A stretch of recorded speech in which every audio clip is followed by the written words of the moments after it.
Notable Nollywood stars, politicians, and members of the international community are beginning to get involved in the Naomi saga. Yes, a lot of people are beginning to be involved in the Naomi saga as it is becoming questionable. Why is it that Naomi wants to be used as an scapegoat?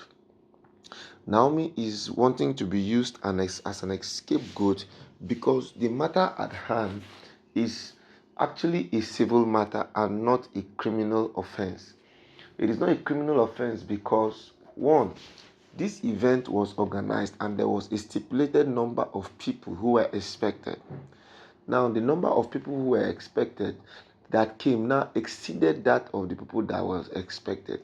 So, in circumstances like that, who is supposed to take the blame? There were also instances where people were actually throwing their children across the fence. These are the persons that the government is supposed to go after, not wanting to use Naomi as an scapegoat. Just as I've always said and I've been saying, that there seems to be more that meets the eye than just the issue of a stampede. Yes, the issue of stampede is actually not just the only issue, but it's beginning to seem as if there is a backhand that is controlling something somewhere. Now, Femi Branch, for those of you who know who Femi Branch is, Femi Branch is a Nollywood actor who is also very, very outspoken. He is so outspoken, and he has also come to add his voice in this issue at hand. He has added his voice for people to see, understand, and know that thorough investigation needs to be carried out on this matter. It should not just be allowed to slide the way it is going right now. Rather, the government of the day should do due diligence. Yes, due diligence needs to be carried out so that whoever they are who are actually perpetrators of this bad deed, they should definitely be called to book instead of making Naomi alone to pay for this crime that she never committed. Because if you look at it very well, categorically well, you find out that Naomi did not actually commit any crime.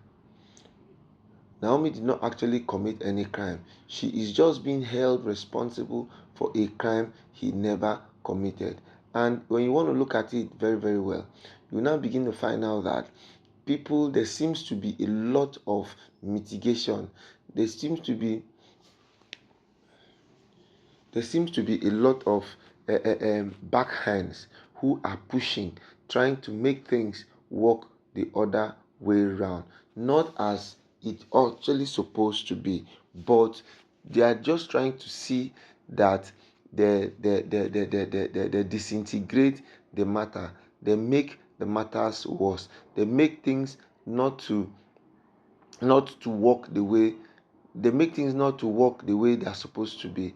They make things to escalate in such a way that people will begin to now feel that Naomi is actually the problem here. But man, look at it very well.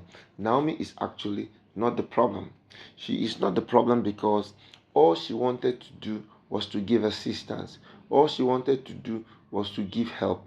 All she wanted to do was to make things work properly. Yeah, all she wanted was just to see that things work in the right way. But instead of things now working in the right way, they're now using it against her. One of the biggest prayers we all should pray as we step into a new year is that, oh God, do not allow my good turn to bad. Yes, your good should not turn to bad, because once your good now turns to bad, it will actually take a lot from you. If you all know who Femi Branch is, he was the lead actor in the film House of Ga. Yeah, if you ever saw House of Ga, you actually know and understand that he's somebody who is very phenomenal. So that um, he's somebody who is very, very phenomenal, and he says things the way they have to say. You see, now Now, okay, now there's something that really happened. Femi Branch actually said, I had to pull down my Xmas post because I feel this is more important right now. Let us not play politics with this matter, please. Who are the real culprits here? The organizers or the brainless parents who threw their children over a fence? You see, parents came and were throwing children over a fence.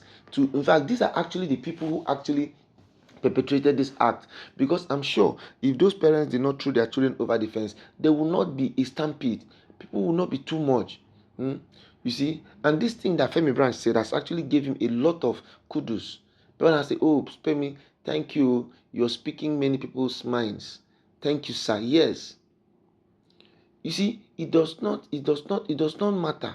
She planned an event. She planned an event, and people now they were throwing their children over the fence just because they could not themselves feed their own parents, their own children. So how can you now go and put your children in the fence, and at the end of the day you now bring all the blames and now put on the organizer of the event? No, it doesn't make any logical sense like that. you know it doesn't make any logical sense at all. Whoever is the culprit, they should be brought to book. Yes, they should be brought to book, not the other way around. They should be brought to book, and they should not put the blames on the person who organized an event. The person who organized an event just organized an event to be of help to people. So it is those people, those hungry people, those lazy people who cannot or could not feed their children. Those are the people that should be held responsible. You see, almost everything in Nigeria is always upside down, because I don't understand why the organizers and the Oroyime are remanded in prison. The parents should be locked up and charged for child abuse. Parents who send their children to go and raise money for them, to go and make money. It is the place of the child, parent, to take care of the child, and not the other way around. When parents now begin to send their children to go and hustle for money, then it's a big problem. I have a 4-year-old daughter, I have a 9-year-old child. I cannot send them to go and hawk for me. It's better for me to go and slave outside and bring it home for them to eat, instead of me to now send my own children to go and beg. Why didn't the parents themselves go and beg? It would be better that the parents were the people who had suffered this stampede, and not the poor innocent children who had nothing at all to do with this. And now, come to think of it, there was also a stampede in Abuja. There was a stampede in Okija, Anambra State. Now, what happened? Is it that the laws in Oyo State are stronger than the laws in Abuja and Anambra State? Or is it that there are some people above the law? Or is it that there's somebody somewhere who is actually trying to make things not happen like this? Time only shall tell.